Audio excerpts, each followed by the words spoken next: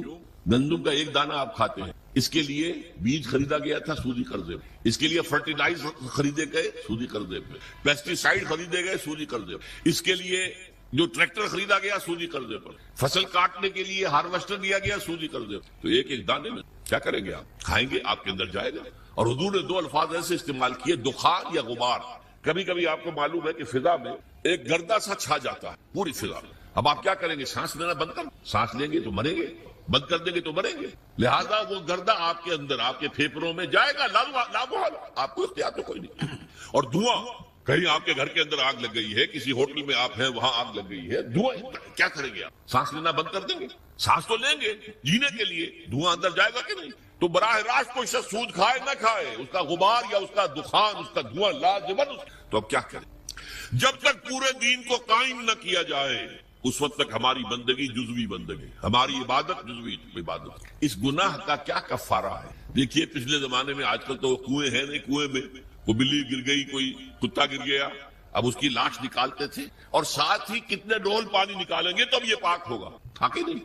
میرے اندر اگر گناہ جا رہا ہے، دھواں جا رہا ہے سود کا، میں سانس لے رہا ہوں اس فضا میں جس میں اللہ کا دین قائم نہیں ہے، تو میرے اندر گناہ جا رہا ہے، گناہ جا رہا ہے، گناہ جا رہا ہے۔ اس کا کفارہ کیا ہوگا؟ اس کو صفائی کیسے کریں گے؟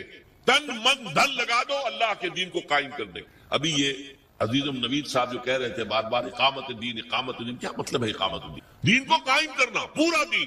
جیسے آپ کہتے ہیں ایک ہے نماز پڑھنا، ایک ہے نماز قائم کرنا، زمین و آسمان کا فرق ہے۔ اقیم الصلاۃ، اقیم الصلاۃ، اقیم الصلاۃ۔ یہ قیام جو ہے نماز کا نظام کا، اس کے لیے مسجدیں تعمیر ہوتی ہیں، اس کے لیے امام اور خطیب رکھے جاتے ہیں، وہاں پر بر وقت جماعت ہوتی ہے، ایک امام کے پیچھے کھڑے ہو کر ہم نمازیں پڑھتے ہیں، یہ نماز کا نظام ہے۔ اسی طریقے سے دین کا نظام، اقیم الدین، دین کو قائم کرو، اور اسی کو کہا وَيَكُونَ الدِّينُ كُلُّهُ لِلَّهِ، دین پورا کا پورا اللہ کا ہو جائے۔ فوجداری قوانین بھی اسی کے ہوں، دیوانی قوانین بھی اسی کے ہوں، وراثت کا قانون بھی اسی کا ہو، سود کو جڑ سے نکال کے پھینکا جائے، بیع و شرع کی جو حرام شکلیں ہیں ان کو ختم کیا جائے، جوئے کا خاتمہ کیا جائے، بے پردگی بے حیائی کا خاتمہ کیا جائے۔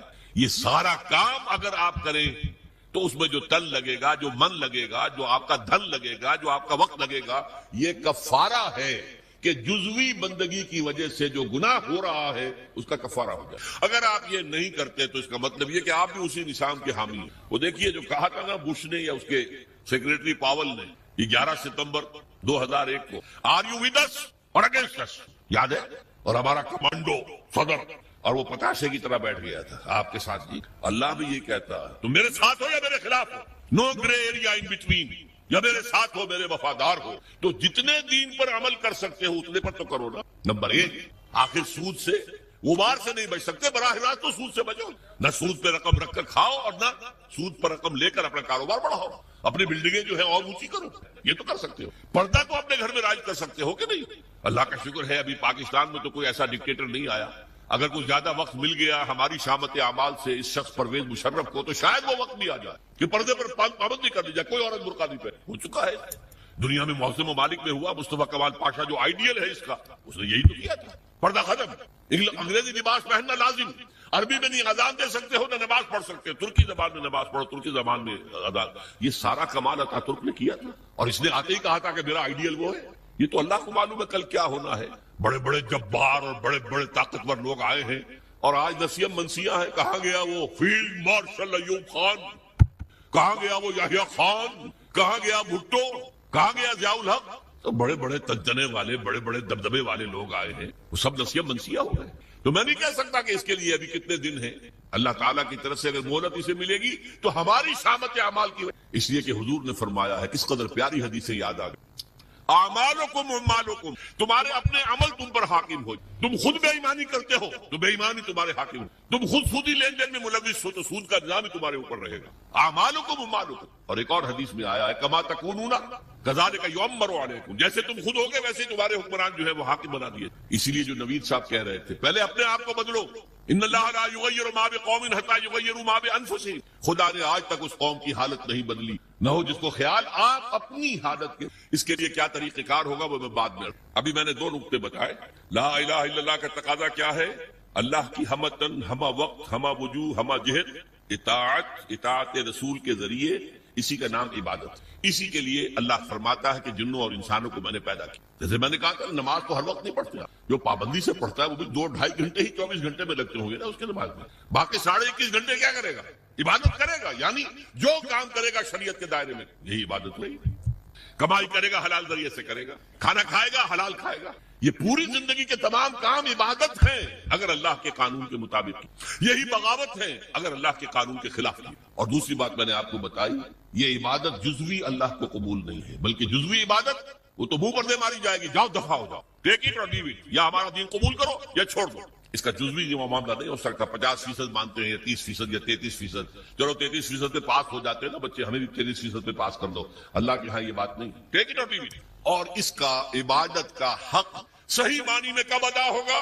جب پورا نظام اللہ تعالیٰ کے حکم کے مطابق قائم کر، تعزیرات ہوں، سزائیں ہوں اللہ کی شریعت کے مطابق، دولت کی تقسیم ہو معاشرے میں اللہ کے قانون کے مطابق، اللہ کا نظام پوری زندگی کے اوپر غالب ہو جائے.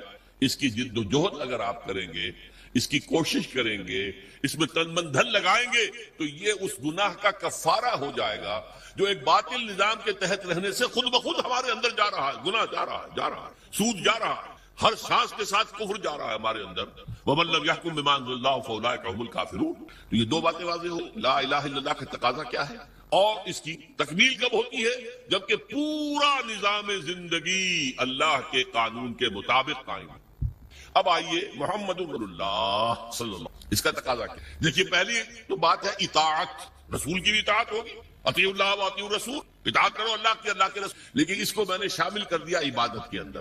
اللہ کی اطاعت رسول کی اطاعت کے ذریعے سے ہوگی، تو اس کو بریکٹ کر دیا میں نے. اللہ کی اطاعت، رسول کی اطاعت، یہ مل کر عبادت بن. دوسرا اصل تقاضا کیا ہے بحیثیت امت؟ یہ سمجھ، رسول کس لیے بھیجے جاتے تھے؟ لوگوں کے سامنے اللہ کے دین کو پیش کرنا، دعوت دینا، تبلیغ کرنا اور کوشش کرنا کہ اللہ کا دین قائم ہو جائے، اس لیے آتے تھے. اب حضور پر رسالت اور نبوت ختم، انسان تو ختم نہیں ہوگا. ان کو یہ دعوت کون دے گا؟ یہ ہے رسول کے امتی ہونے کی حیثیت سے ہمارا فرض. قرآن مجید میں اس کے لیے کہا گیا ہے، اصطلاح ہے شہادت علی الناس، لوگوں پر حجت قائم کر دینا تاکہ قیامت میں لوگ یہ نہ کہہ سکیں کہ اللہ ہمیں تو تیرا دین کسی نے پہنچایا ہی نہیں، ہم سے حساب کتاب کا ہے. میری بات سمجھ لیجیے، اگر کوئی دین پہنچا دے اس کا حق ادا کر دے، اب ان کے پاس کوئی عذر. اسی لیے فرمایا سورہ نساء میں رسلا مبشرین ومنذرین لئلا یکون للناس علی اللہ حجۃ بعد الرسل وکان اللہ عزیزا حکیما. ہم نے اپنے رسولوں کو بھیجا بشارت دینے والے بنا کر.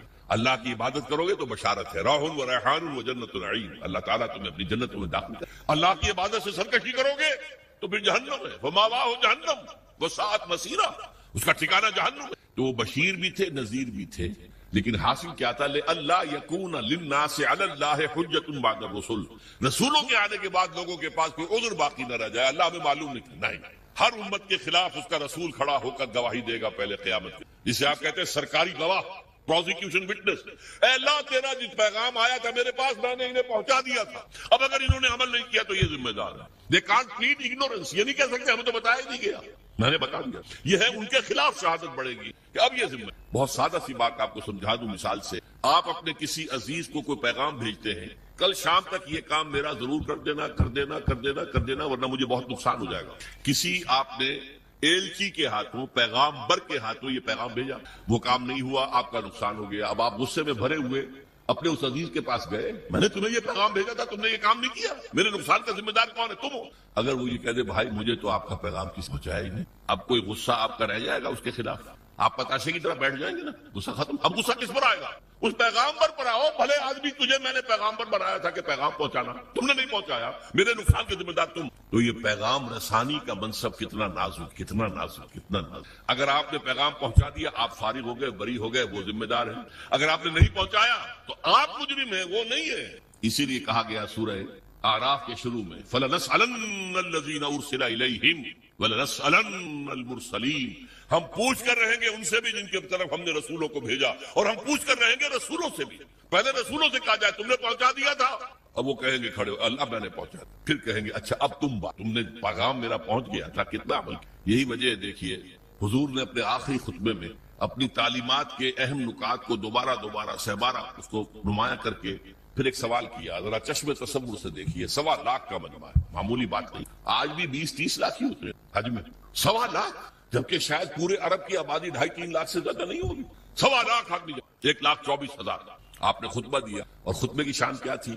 ایک ایک لفظ 3 مرتبہ دہرا، لاؤڈ سپیکر تو تھا نہیں، تھوڑے تھوڑے فاصلے کے اوپر، جیسے مکبر ہو جاتے ہیں نماز با جماعت میں، اگر لاؤڈ سپیکر نہیں ہے تو وہ مکبرین کھڑے ہیں، حضور نے ایک بات ادھر کہی، اب مکبرین نے آگے پہنچانی شروع، دوسری بات سامنے رخ کر کے کہی، دوسری مرتبہ وہی بات، اب سامنے والوں نے پہنچانا شروع، تیسری مرتبہ بائیں طرف دیکھتے ہوئے کہی، اب بائیں والوں نے پہنچانا شروع، آخر میں ایک سوال کیا، الا هل بلغت، لوگوں میں نے پہنچا دیا یا نہیں؟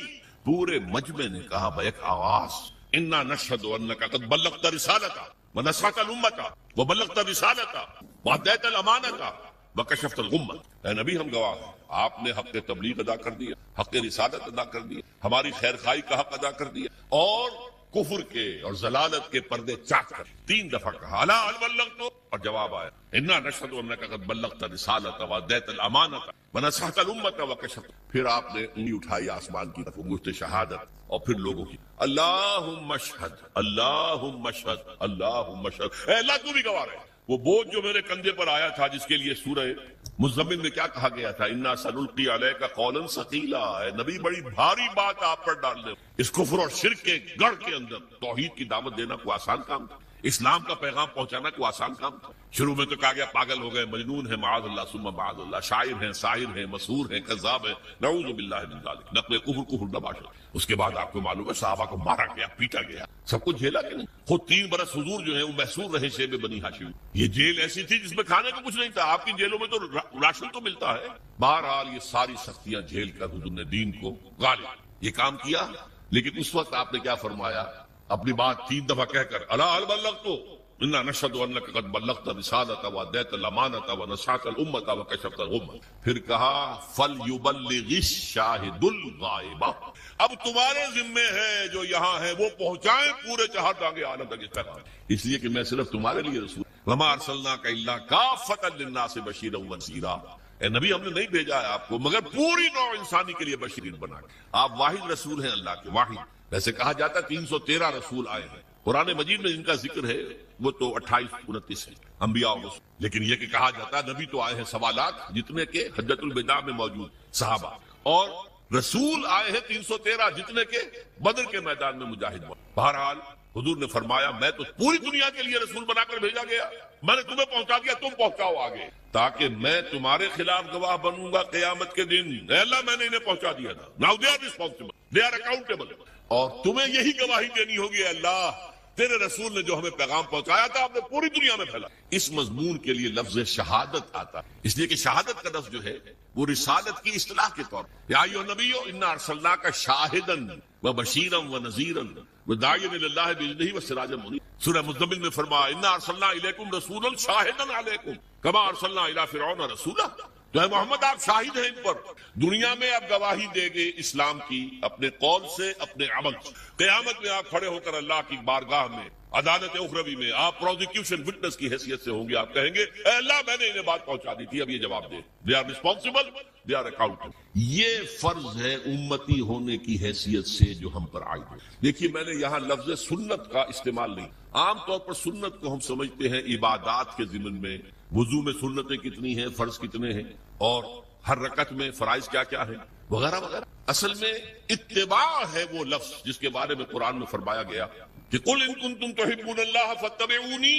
یحببکم، اے نبی ان سے کہہ دیجئے اگر تم اللہ سے محبت کرتے ہو تو میرا اتباع کرو، اللہ تم سے محبت کرے گا۔ یہ اتباع کسے کہتے ہیں؟ پیروی، پیچھے پیچھے چل، اتباع۔ اتباع میں وہ شے بھی آ جائے گی جس کا حکم، اور وہ شے بھی جس کا حکم نہیں دیا لیکن آپ نے کیا۔ اتباع محبت کے جذبے سے سرشار ہو کر، اللہ اور اس کے رسول کی محبت سے سرشار ہو کر، ہما وقت، ہما تن، ہما وجوہ، ہما جہت اطاعت اللہ کے، اس کے، یہ عبادت ہے، یہ لا الہ الا اللہ کا تقاضا ہے۔ اور اللہ کے رسول پر ایمان لانے کا تقاضا کیا ہے؟ جس طرح حضور نے 23 برس غور کی، جب آپ کے پاس وحی شروع ہو گئی اور آپ حکم آ گیا یا ایھا المدثر قم فانذر وربک فکبر، اے لحاف میں لپٹ کر لیٹنے والے صلی اللہ علیہ وسلم، اب کھڑے ہو جاؤ، کمر کس لو، لوگوں کو خبردار کرو کہ اللہ کے حضور میں حاضر ہونا پڑے گا، وہاں جواب نہیں کرنی پڑے گی، اور اپنی رب کی کبریائی کا اعلان کرو، اللہ اکبر اللہ سب سے بڑا، اللہ کی بات سب سے اونچی ہونی چاہیے، لتکون کلمۃ اللہ ہی العلیٰ۔ یہ جو ہے کام حضور نے 40 برس کی عمر میں وہی کا آغاز ہوا۔ کبھی آپ نے سوچا اس کے بعد آپ نے کوئی معاش کا کام کیا؟ تاجر تھے آپ، بہت اچھے تاجر، بہت کامیاب تاجر، ایکسپورٹ امپورٹ کا بزنس تھا، آپ قافلے لے کر جاتے تھے شام اور واپس آتے تھے، اور اسی تجارت میں آپ کا اخلاق، آپ کا کردار، آپ کی صداقت، آپ کی امانت ایسی ظاہر ہوئی کہ عرب کی متمول ترین خاتون حضرت خدیجہ الکبریٰ رضی اللہ تعالی عنہا نے خواہش ظاہر کی شادی، لیکن جب آپ پر وحی آ گئی اس کے بعد 23 برس کوئی اور کام کیا سوائے دین کی تبلیغ اور دین کو قائم کرنے کی۔ تبلیغ کے لیے تو فرمایا یا ایھا الرسول بلغ ما انزل الیک من ربک وان لم تفعل فما بلغت رسالتہ، اے رسول صلی اللہ علیہ وسلم پہنچا دو جو کچھ بھی نازل ہوا ہے تم پر تمہارے رب کی طرف سے، اگر نہیں کرو گے تو رسالت کا حق ادا نہیں۔ یہی وجہ ہے کہ وہ آیتیں بھی حضور نے ہمیں سنا دی جن میں حضور پر گرفت کی گئی تھی، یا ایھا النبی لم تحرم ما احل اللہ لک، اے نبی کیوں حرام ٹھہراتے ہو اپنے اوپر جو اللہ نے تم پر حرام کیا؟ ہو سکتا تھا حضور چھپا لیتے کہ میری یہ پکڑ جو اللہ نے کی ہے، کیوں مسلمان ہمیشہ اس کو پڑھتے رہے؟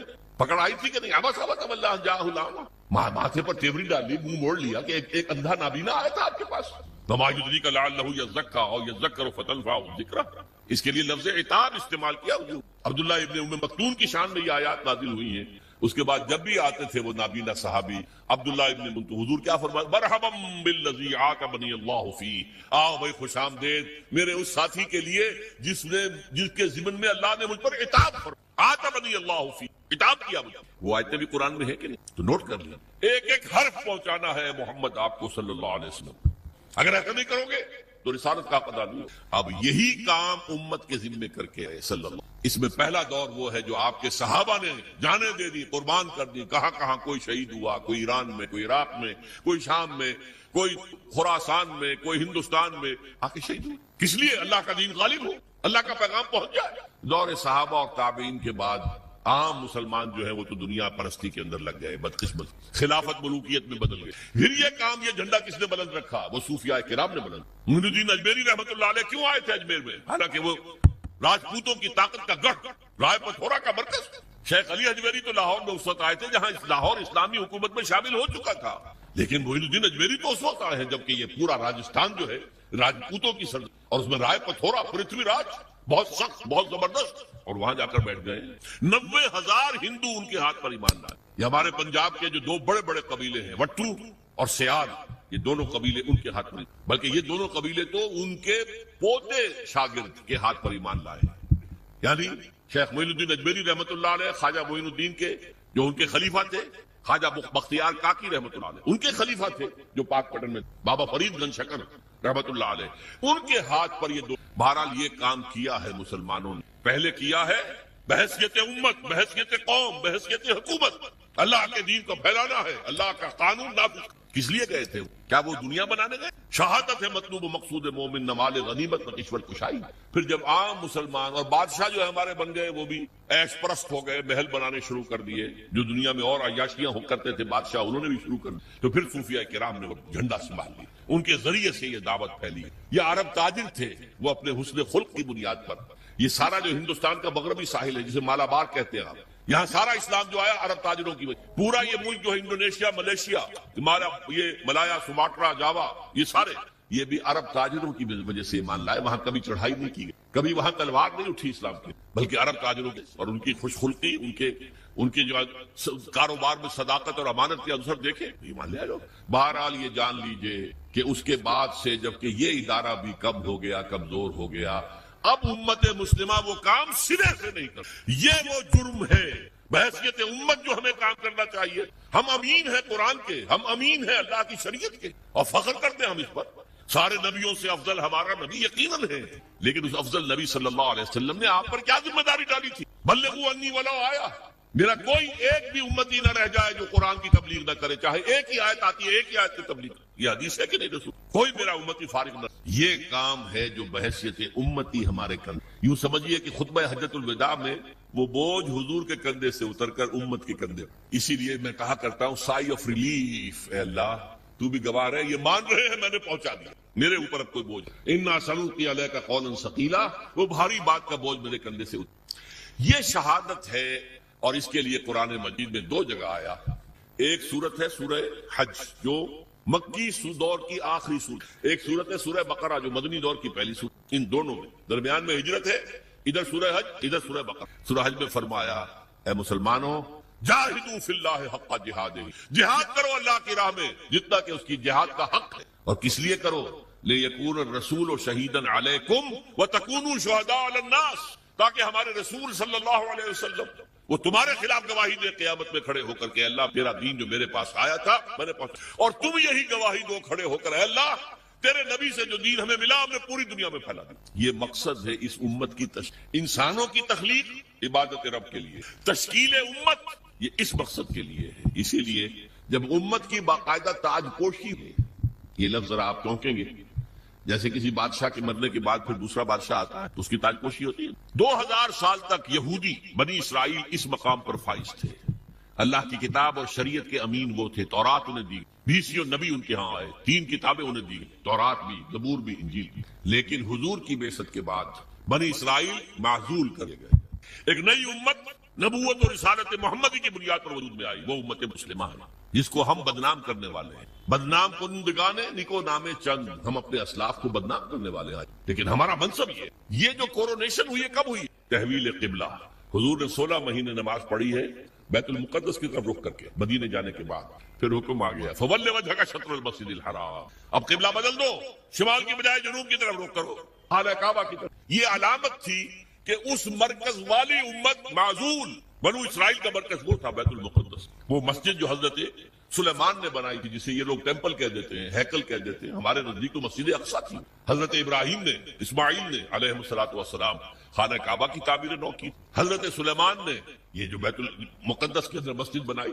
12 وہ مرکز ختم، وہ امت معزول، اب خانہ کعبہ کے گرد اور نبوت اور رسالت محمدی کی اساس پر نئی امت اور اس کے لیے فرمایا وَكَذَلِكَ جَعَلْنَاكُمْ أُمَّةً وَسَطًا لِتَكُونُوا شُهَدَاءَ عَلَى النَّاسِ وَيَكُونَ الرَّسُولُ عَلَيْكُمْ، وہی بات جو وہاں کہی گئی لِيَكُونَ الرَّسُولُ شَهِيدًا عَلَيْكُمْ وَتَكُونُوا شُهَدَاءَ عَلَى النَّاسِ، رسول کا ذکر پہلے امت کا بعد، اور یہاں امت کا پہلے كَذَلِكَ جَعَلْنَاكُمْ أُمَّةً وَسَطًا لِتَكُونُوا شُهَدَاءَ عَلَى النَّاسِ وَيَكُونَ الرَّسُولُ عَلَيْكُمْ۔ اس مقصد کے لیے جد و جہد، اس کے لیے محنت، اس کے لیے جان کھپانا، اس کے لیے قوت، اس کے لیے صلاحیت خرچ کرنا، مال خرچ کرنا، انفاق کرنا، یہ ہے محمد الرسول اللہ پر ایمان کا تقاضا۔ اب اس میں ایک بات، دین کا پہنچانا ایک ہے قول سے، ایک ہے اپنے عمل سے۔ آپ جو بات کہہ رہے ہیں اس پر عمل کر کے بھی تو دکھائیے نا، ورنہ دیگرا را نصیحت خود را فضیحت، جو کہیں گے تم کہتے کچھ اور کرتے کچھ اور، کیا دعوت دے رہے ہو، کیا تبلیغ کر رہے ہو؟ عمل سے گواہی، زبان سے گواہی، اشہد ان لا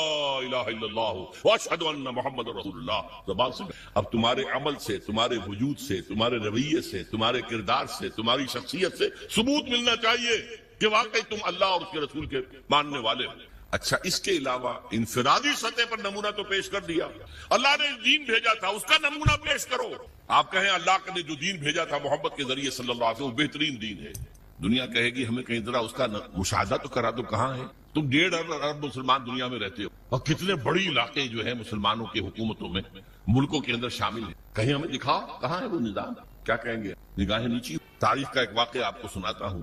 1915 میں شیخ الہند مولانا محمود حسن دیوبندی رحمت اللہ علیہ، ان کے ساتھیوں سے اور ان کا آپس میں مشورہ ہوا کہ انگریز کی غلامی سے نجات پانے کے لیے شیخ الہند تو جائیں حجاز، وہاں ابھی مدینے میں ترک گورنر موجود، خلافت ختم نہیں ہوئی تھی، وہ 1924 میں ختم ہوئی، یہ میں 1915 کی بات، اور مولانا عبید اللہ سندھی کو بھیجیں جو والی کابل ہے، بادشاہ افغانستان کا، مولانا خود تو جا کر ترک گورنر کے ذریعے سے دارالخلافہ جو ہے استنبول، اس سے مدد مانگے کہ آپ ہم پر، ہندوستان پر انگریز کے خلاف حملہ کریں، ہم اندر سے بغاوت کریں گے، اور یہی پیغام شاہ افغانستان کے لیے، تم حملہ کرو اندر سے ہم بغاوت کریں گے تاکہ انگریز کو یہاں سے جڑوں سے اکھاڑ کر پھینک دیا۔ ہوا کیا؟ حضرت شیخ الہند کو جو مکے کا حکمران تھا شریف حسین، یہ جو جارڈن کی حکومت ہے اب بھی، یہ باقاعدہ اسی کا پڑپوتا ہے، ہوتا تھا شاہ حسین پڑپوتا یہ والی مکہ تھا، اس نے حضرت شیخ الہند کو گرفتار کر کے تشتری میں رکھ کر انگریز کو پیش کر دیا، یہ آپ کا باغی یہاں پر فساد مچا رہا ہے۔ انگریز نے گرفتار کر کے کہاں رکھا؟ مالٹا، میڈیٹرینین کا، بحیرہ روم کا ایک جزیرہ وہاں رکھا ہے، 4 سال سے زائد وہاں پر۔ یہی حرکت ہونے والی تھی مولانا عبید اللہ سندھی کے ساتھ، وہ نوجوان تھے اور خود سکھ سے مسلم ہوئے تھے، جاٹ تھے، انہیں پتہ لگ گیا، بر وقت وہ وہاں سے بھاگ کر روس چلے گئے۔ روس میں ابھی 1917 کا انقلاب آیا تھا، ابھی نظام نہیں، بادشاہی نظام ختم ہو گیا، زار کا نظام ختم ہو گیا, ابھی کمیونزم کا اپنا نظام قائم نہیں. انہوں نے سوچا اگر میں لینن سے ملاقات کر کے, جسے آپ انگریزی میں کہتے ہیں every thing is in the melting پاٹ, ابھی تو ہر چیز جو ہے وہ گویا کہ پگھلی ہوئی ہے, اس پگھلی ہوئی شے سے جو چاہے چیز بنا لیں آپ, کسی سانچے میں ڈال دیں. تو اگر ان کو بتا دیا جائے اسلام کا نظام تمہارے نظام سے بہتر ہے تو اس کو اختیار کر لیں. لینن سے ریکویسٹ کی, انٹرویو کی, اس نے معذرت کر لی, وہ بیمار تھا, بستر مرگ پر تھا. اس نے کہا ٹروٹسکی سے بات کیجیے. یہ بہت سے لوگوں کو معلوم ہوگا کہ لینن کا اصل جانشین ٹروٹسکی ہونا, یہ تو اسٹالن نے عین وقت پر سازش کی اور قبضہ کر لیا. ٹروٹسکی سے بڑی مفصل گفتگو ہوئی مولانا سندھی کی, اور وہ سنتا رہا. آخر میں اس نے ایک بات, مولانا یہ نظام جو ہے جو آپ پیش کر رہے ہیں بہت عمدہ ہے, کوئی شک نہیں, بہت اعلیٰ ہے, سب سے عمدہ ہے, لیکن آپ نے کہیں اسے قائم کیا ہے؟ مولانا سندھی کہتے ہیں اس کے بعد جو میری نگاہیں زمین میں گڑ گئی, میں اس سے دوبارہ آنکھیں چار نہیں کر سکتا. ارے اتنی اچھی بات تمہارے پاس ہے اور تم اسے خود اپنے گھر میں نافذ نہیں کرتے. ریوڑیاں آ کر یہاں تقسیم کرنا چاہتے ہو, اپنے بچوں کو ریوڑیاں نہیں دیتے. کرو نا, قائم کرو نا, اسے دکھاؤ اس کا نمونہ. یہ ہے وہ دلیل جو آج پوری دنیا کہاں ہے اسلام تمہارا. مسلمانی در کتاب اور مسلمانہ در گور, مسلمانی کتاب میں لکھی ہوئی ہے, یہ پڑھ لیجیے, قرآن میں ہے, حدیث میں ہے, فلاں میں ہے, سیرت میں ہے, خلافت راشدہ میں ہے. بھائی ٹھیک ہے, 1400 برس پرانی بات ہوئی. آج یہ بات اب سمجھیے آپ نے, لا الہ الا اللہ کا تقاضا, اللہ کی بندگی ہمہ تن ہمہ وجوہ ہمہ وقت ہمہ جہت, اطاعت اللہ اطاعت رسول. اور یہ کب پورا ہوگا؟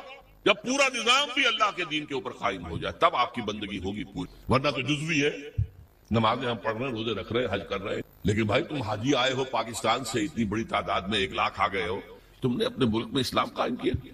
قرآن مجید میں کہلوایا گیا ہے حضور سے, اہل کتاب سے آپ کہہ دیجئے, نبی قل یا اہل الکتاب لستم علی شیء حتی تقیموا التوراۃ والانجیل وما انزل الیکم من ربکم. اے اہل کتاب, اے یہودیوں, اے نصرانیوں, تمہاری کوئی حیثیت اللہ کی نگاہ میں نہیں ہے جب تک کہ تورات اور انجیل کو قائم نہیں. You have no face to pray to us. ہم سے دعا کرتے ہیں, کس بات کی دعا کرتے ہیں؟ ہمارا دین, ہماری شریعت قائم کی ہے, یہی بات ہم سے ہے. یا اہل القرآن لستم علی شیء حتی تقیموا القرآن وما انزل الیکم من ربکم. اے قرآن والو, قرآن پہ ایمان رکھنے کے دعوے داروں, تمہاری کوئی حیثیت نہیں ہم سے بات کرنے جب تک کہ قرآن کو, اس کے نظام کو, اس کے قوانین کو, اور قرآن کے ساتھ اور جو نازل کیا گیا وہی یہ خفی ہے, جو حدیث نبوی ہے وہ وہی خفی ہے, اس کو جب تک قائم نہیں تو تمہاری کوئی نہیں. پہلی بات یہ عبادت مکمل کب ہوگی؟ جب پورا نظام اللہ کے قانون. محمد الرسول اللہ کا تقاضا کیا ہے؟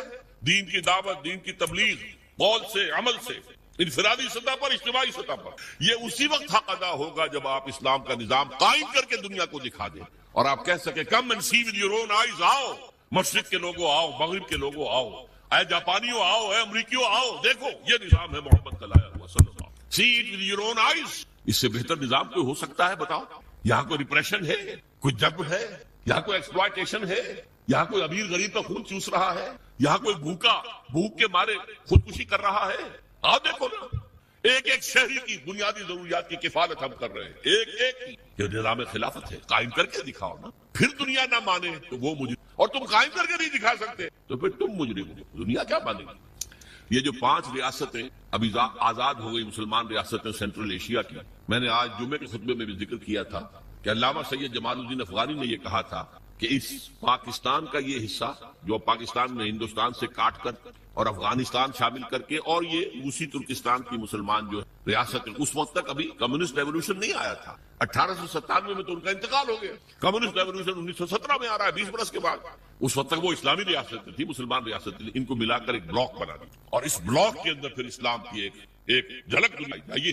یہی تھی جس کے لیے پاکستان کی تحریک تھی. پاکستان کا مطلب کیا؟ لا الہ الا اللہ. قائد اعظم نے کہا تھا, آج جمعے کے اندر میں نے اس کا کیسٹ بھی ہوں گے, میں نے ان کا اقتباس بھی پڑھ کر سنایا ہے جمعے کے. اور علامہ اقبال نے جو کہا تھا کہ یہ یقینی ہے, شدنی امر ہے کہ ہندوستان کے شمال مغرب میں ایک آزاد مسلمان ریاست قائم ہوگی, اور اگر ایسا ہو گیا تو ہمیں موقع مل جائے گا کہ دور ملوکیت, دور بنو امیہ, دور بنو عباس, سلاطین عثمانی, ان کے دور میں اسلام کے چہرے پر جو بدنما داغ اور دھبے آ گئے تھے انہیں ہٹا کر صحیح اسلام کا اس کام کے لیے پاکستان بنا. And we have failed utterly, بالکل ناکام ہوا. اسی لیے آج کی نوجوان نسل پوچھتے کیوں بنایا تھا اسلام؟ وہی تہذیب جو وہاں ہے وہی یہاں, وہی بینکنگ کا سسٹم جو وہاں ہے وہ یہاں ہے. وہ بلکہ ایک معاملے میں بہتر رہے, انہوں نے جاگیرداری تو فوراً ختم کر دی تھی. ہمارے تو سروں پر جاگیردار وڈیرا بیٹھا ہوا ہے, وہ بہتر ہے. اس لیے وہاں عوامی سیاست ہے.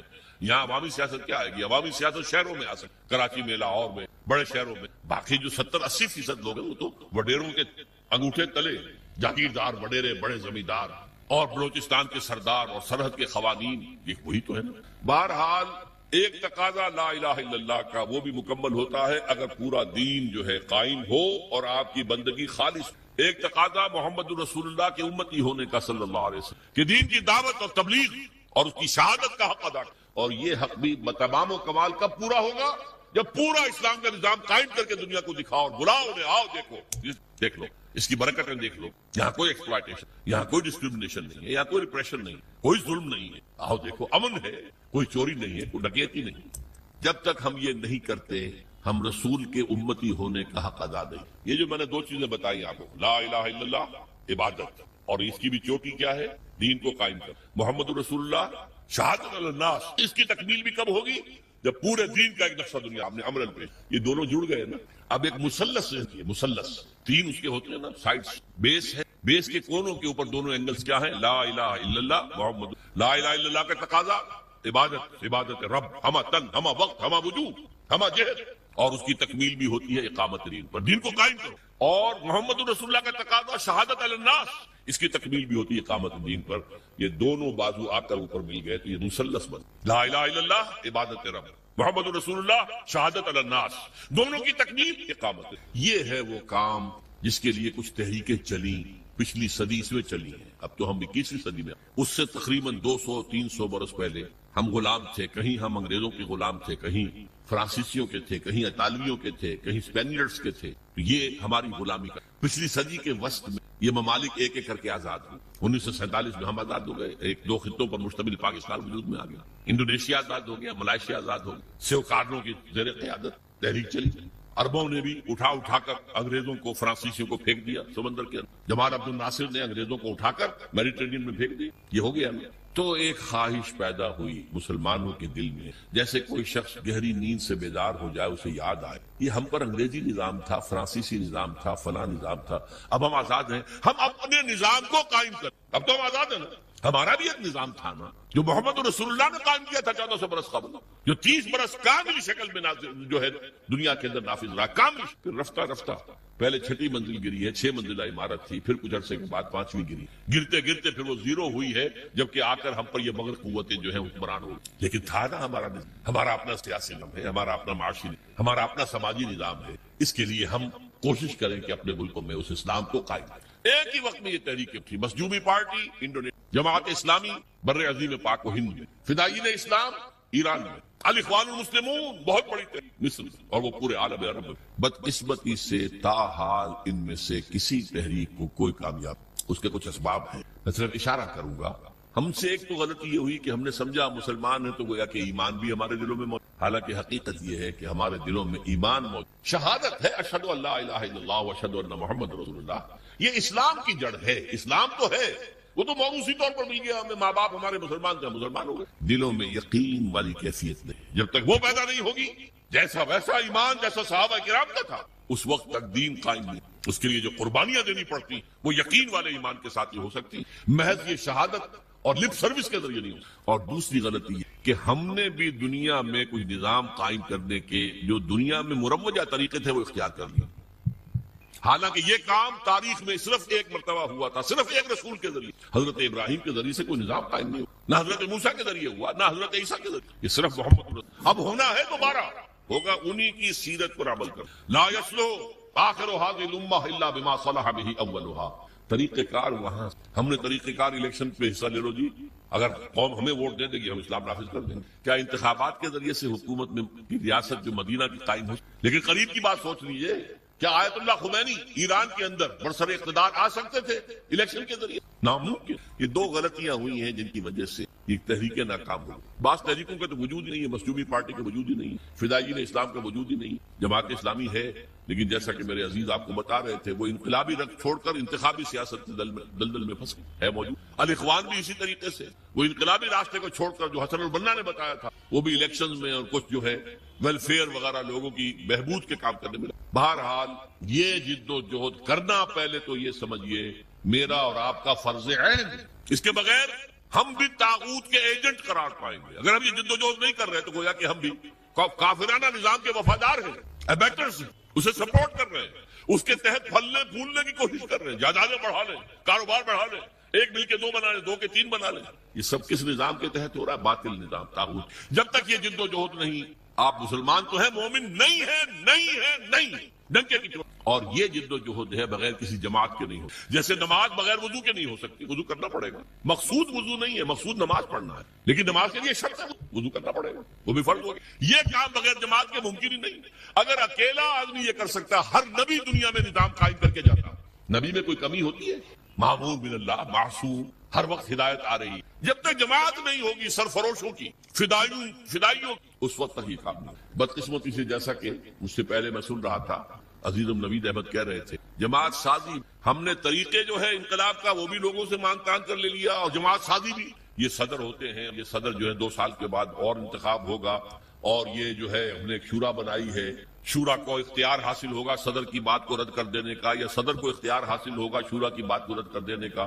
یہ کانسٹیٹیوشن بنایا، اس کانسٹیٹیوشن پہ آپ ممبر بن گئے. یہ نظام جو ہے یہ بھی انگریز کا لایا ہوا نظام تھا. ہمارا نظام بیعت کا نظام، حضور نے بیعت لی ہے. بایعنا رسول اللہ صلی اللہ علیہ وسلم علی السمع والطاعۃ فی العسر والیسر والمنشط والمکرہ وعلی اثرۃ علینا وعلی لا ننازع الامر اہلہ وعلی ان نقول بالحق اینما کنا لا نخاف فی اللہ لومۃ لائم. یہ متفق علیہ حدیث ہے، بخاری اور مسلم دونوں کی. اور جس حدیث کی صحت پر یہ دونوں بزرگ امام بخاری امام مسلم متفق ہو جائیں، جسے ہم متفق علیہ کہتے ہیں، وہ روایت کے اعتبار سے قرآن کے درجے کو پڑھا. ہم نے بیعت کی تھی. حضرت عبادہ بن ثابت فرماتے ہیں اللہ کے رسول آپ کا ہر حکم سنیں گے اور اطاعت کریں، خواہ مشکل ہو خواہ آسان ہو، خواہ ہماری طبیعتیں آمادہ ہوں خواہ ہم اپنی طبیعتوں پر جبر کرنے پر، خواہ آپ دوسروں کو ہم پر ترجیح دے دیں. ہم یہ نہیں کہیں گے کہ ہم آپ کے پرانے خادم تھے، ہمیں چھوڑ کر آپ نے ایک نیو کمر کو ہمارے اوپر امیر کیسے بنا دیا. نہیں، یہ آپ کا پریروگیٹو ہوگا، یہ آپ کا اختیار ہوگا. جسے چاہیں امیر، جسے امیر بنائیں گے ان سے بھی جھگڑیں گے نہیں، ان کی بھی اطاعت کریں. البتہ جہاں بھی ہوں گے جو ہماری رائے ہوگی وہ ضرور پیش کریں. یہ بیعت تھی جو محمد رسول اللہ نے صلی اللہ علیہ وسلم سے، اس کی بنیاد پر وہ جماعت بنی، سب اطاعت والی جماعت. سنو اور اطاعت کرو. اور اس کے بعد طریقہ کیا؟ جو لوگ جن کے اندر ایمان حقیقتاً پیدا ہو جائے، اس کا ثبوت کیا ہوگا؟ کم سے کم اس شریعت پر تو عمل کریں جس پر عمل کیا جا سکتا ہے. آپ چور کا ہاتھ نہیں کاٹ سکتے جب تک کہ نظام نہ بدلے، قانون نہ بنے. نہیں کاٹ سکتے. زانی کو رجم نہیں کر سکتے جب تک کہ یہ قانون نہ بنے. لیکن آپ اچھا سود سے بالکل نہیں بچ سکتے، وہ آپ کے اندر جائے ہی جائے، لیکن براہ راست تو سود سے بچ سکتے ہیں. سودی قرضہ مت لو، سود بینک کے پیسے رکھوا کر سود کھاؤ، یہ تو کر سکتے ہو. گھروں میں پردہ تو نافذ کر سکتے. ابھی تو کوئی، جیسا کہ میں نے کہا تھا، کوئی مصطفیٰ کمال پاشا اس ملک میں ابھی تک پیدا نہیں ہوا، اور کوئی رضا شاہ پہلوی نہیں آیا یہاں پر کہ جو لوگوں کے برقعے زبردستی اتروا دے. پاکستان میں تو ابھی تک یہ مرحلہ نہیں آیا، شاید آ جائے خدا نہ خواستہ ہماری شامت اعمال سے. اگر اس شخص کو زیادہ وقت مل گیا تو وہ وقت میرے نزدیک دور نہیں ہے. ابھی زبانی کلامی وہ ریڈیکیول کر رہے ہیں. جو عورتوں کی رنگی رانے نہیں دیکھ سکتے وہ اپنی آنکھیں بند کر لیں. انا للہ. ہماری لڑکیاں، جوان لڑکیاں تو کھیلیں گی، ہاکی کھیلیں گی، کرکٹ کھیلیں گی نکرے پہن کر. جو نہیں دیکھ سکتے اپنی آنکھیں بند کر لیں. یہ باتیں تو شروع ہو گئی ہیں، اور یہ انتہا پسند اسلام کے دن پر عمل کرنا انتہا پسند. بہرحال جب تک ہمارے پاس اتنی طاقت نہیں ہو جاتی کہ ہم حکومت سے ٹکر بول، لیکن وہ ٹکر اسلام کی بنیاد پر، اسلام کی بنیاد. ہمارے ہاں ٹکریں لی گئی ہے جمہوریت کے نام پر. ایوب خان سے ٹکر لی گئی جمہوریت کی بنیاد، اس کے وطن سے برآمد ہو گئے ذوالفقار علی بھٹو صاحب. ان سے ٹکر لی گئی پی این اے کی بنیاد پر، وہ بھی الیکشن کا تھا، الیکشن میں ریگنگ ہوئی ہے، اس پر اسلام کی بات نہیں تھی. پی این اے پاکستان نیشنل الائنس تھا، اس میں اسلام کا نام ہی نہیں تھا.